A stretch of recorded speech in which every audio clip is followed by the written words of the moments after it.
if I don't get this set up Mhm. with a payback in 3 years, and none of this other stuff matters. So let's dive into that real quick. Okay. So you're tasked by your CFO. You need a 3-year ROI based on the 4 categories that you gave me. Yep. Okay. So I'll give you 2 scenarios, and if this section scenario isn't an option, that's fine. We'll work with what we got. Okay. Right. So if you had option A, so I'll give you a real example. Our friends at Columbia Sportswear put an RFP. They said we need a 3-year ROI or better, or we can't move forward with this project.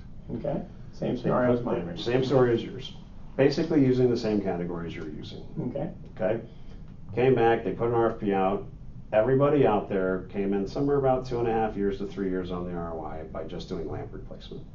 So we looked at that and we answered with that like everybody else did, and then we answered with another. So that solution was an $800,000 solution for this project with $100,000 of incentive money, and it got them just under a 3-year ROI. Okay. We came back to them and said, you're leaving a lot of money on the table.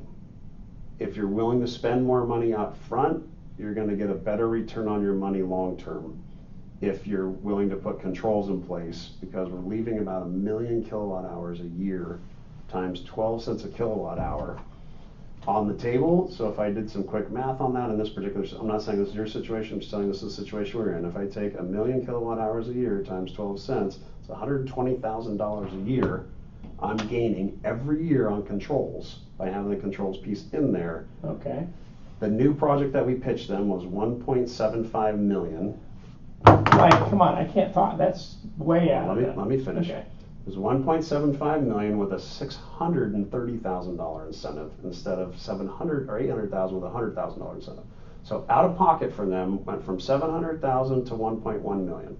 So we were asking them for another $400,000 in this project. Okay. Okay. And then more than 50%. More than 50%. Yep.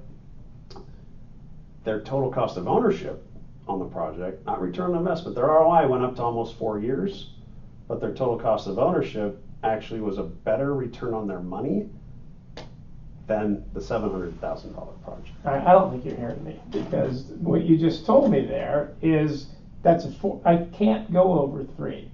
So you're asking me 2 things, Mike. You want me to go, or this scenario, what you're presenting me as, maybe this is a solution, forgive me if I'm talking that term, but it sounds like you're saying go up higher on my ROI because in the end, I'm going to save a lot more money. Now, the argument makes plenty of sense. I don't have the flexibility to do that. Okay. I just don't.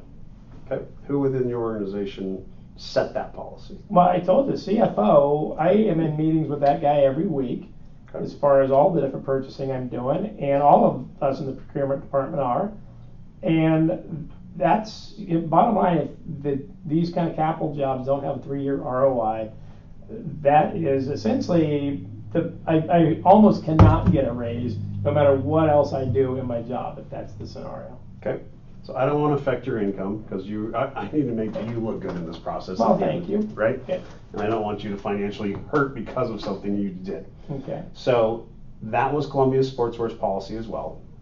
In stone, not going to happen. We presented the option anyway.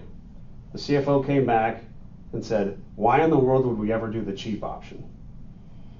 I wish my CFO would say that. Right? Now, I'm not saying he will. I'm just saying under the circumstances, it turned out that they were going to get a better return on their money by spending more money up front than they were by spending less money up front. Their solution was going to last them close to 15 years instead of 5 to 7 years.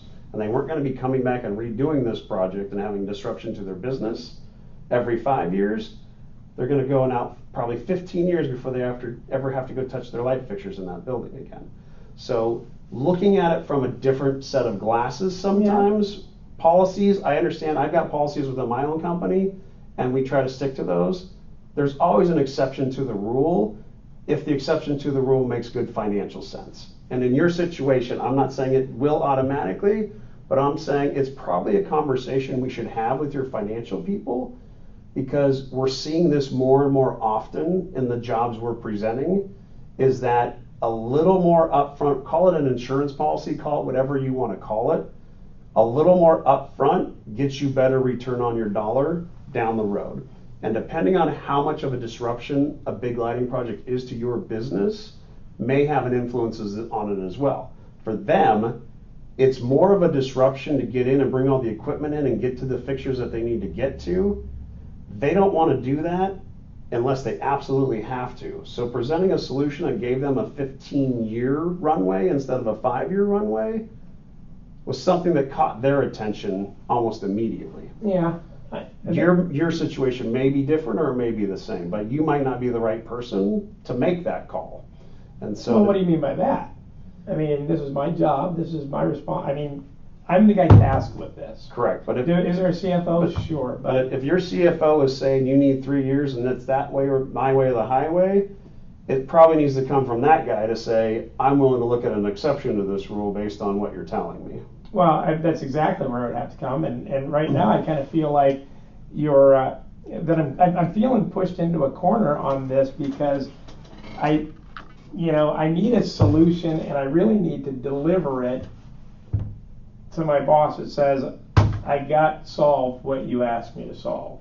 And what it feels like, what I'm hearing right now is the only way I can really get to part of that is by violating another. I can't do both of those things at once, it feels like. And I'm starting to get frustrated with this whole conversation because... Sure. Not trying to frustrate you. I'm telling you, we may be able to get to the 3-year on a tier 2 solution. There's a good chance we can get there. Okay.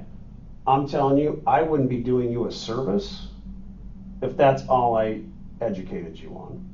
Okay. Right?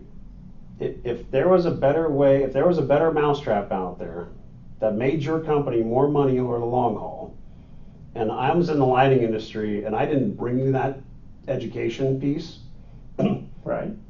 and 30 days from now my competitor walks in the door, or even worse, after you install our solution, someone else walks in, they go, you could have done X, Y, Z and saved yourself another $300,000 over the next 10 years. That's true. I would look like the idiot, right?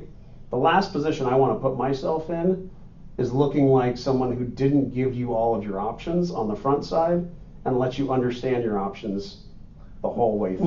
Well then, And so I just want to make sure I will do whatever you ask me to do when the day's over. okay. But I also want to give you the power to go to your boss and say, hey. So if I was to go to my boss and talk through these particular scenarios, Yep. the overwhelming argument seems to be here that, and correct me if I'm wrong, but we can hit this 3-year ROI and the quality and the length of the solution are going to be X. Yep. We could potentially go to 4 years ROI and the quality and the length of solution is X times, actually it sounds like this is potentially X times 3 or 4 if I'm not, is that my math? At a minimum of 2 and probably more like 3 to 4. So that's the argument you want me to make? Yep. Okay. And I'll help you make it with real world scenarios that we're actually doing every day in the field out there. Well, when could you be, I mean, I might want to take you up on that.